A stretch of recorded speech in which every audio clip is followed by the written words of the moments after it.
திருவண்ணாமலை மாவட்டம் வந்தவாசி அருகே பொன்னூர் கிராமத்தில் இடிந்து விழும் அபாயத்தில் உள்ள அரசு தொகுப்பு வீடுகளை சீர் செய்ய வேண்டுமென வட்டார வளர்ச்சி அலுவலகத்தில் புகார் அளிக்கப்பட்டுள்ளது.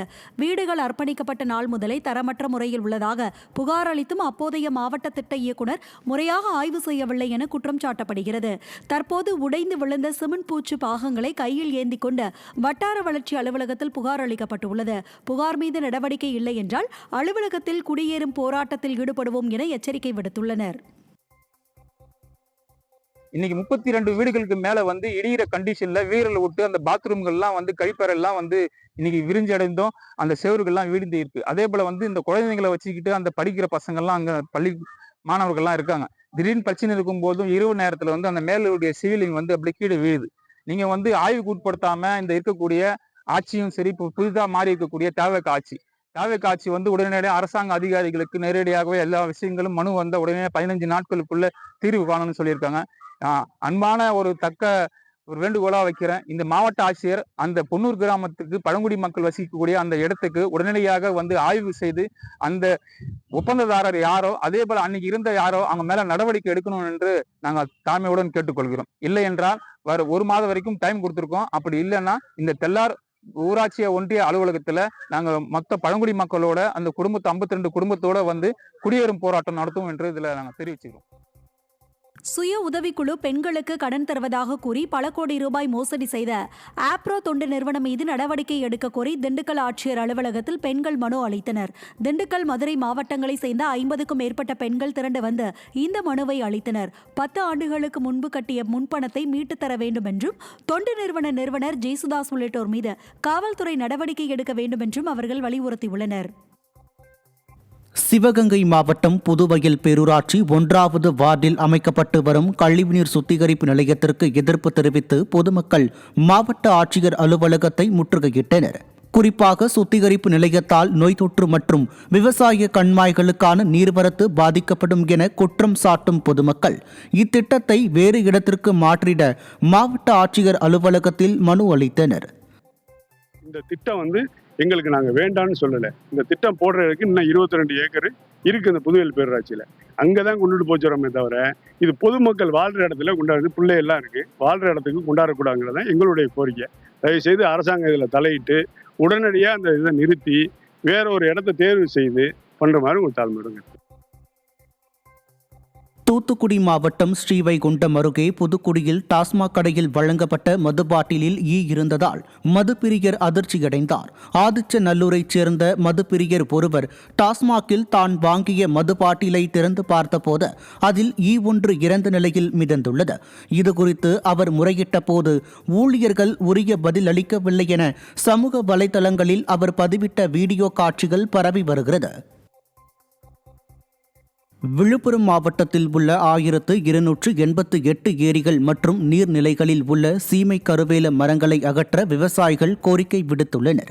இந்த மரங்கள் நிலத்தடி நீரை பெருமளவில் உறிஞ்சுவதோடு ஏரிகளின் கொள்ளளவை குறைத்த மண்வளம் மற்றும் சுற்றுச்சூழலுக்கு பெரும் பாதிப்பை ஏற்படுத்துகிறது.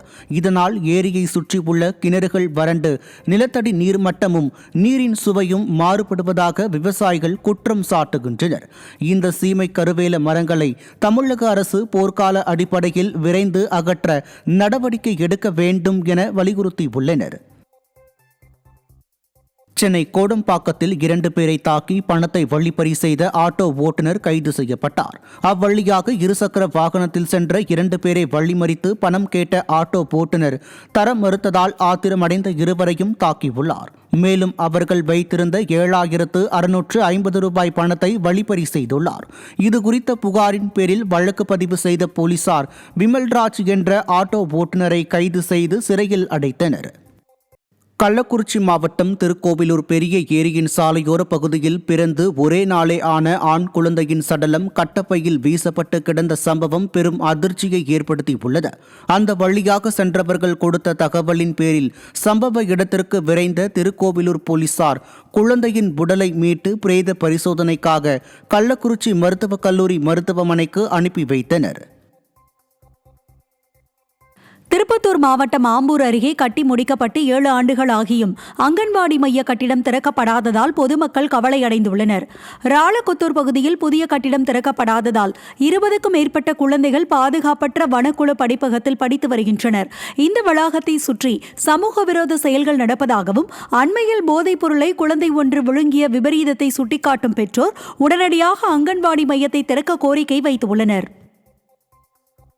விருதுநகர் மாவட்டம் வத்திராயிருப்பு அடுத்த கே புதூர் பகுதியில் இடிந்து விழும் நிலையில் உள்ள மேல்நிலை நீர்த்தேக்க தொட்டியை அகற்றி புதிய நீர்த்தேக்க தொட்டி அமைக்க வேண்டும் என கிராம மக்கள் கோரிக்கை விடுத்துள்ளனர். தற்போது மேல்நிலை நீர்த்தேக்க தொட்டி சேதமடைந்த கான்கிரீட் பூச்சிகள் பெயர்ந்து விழுந்து மிகவும் மோசமான நிலையில் உள்ளது.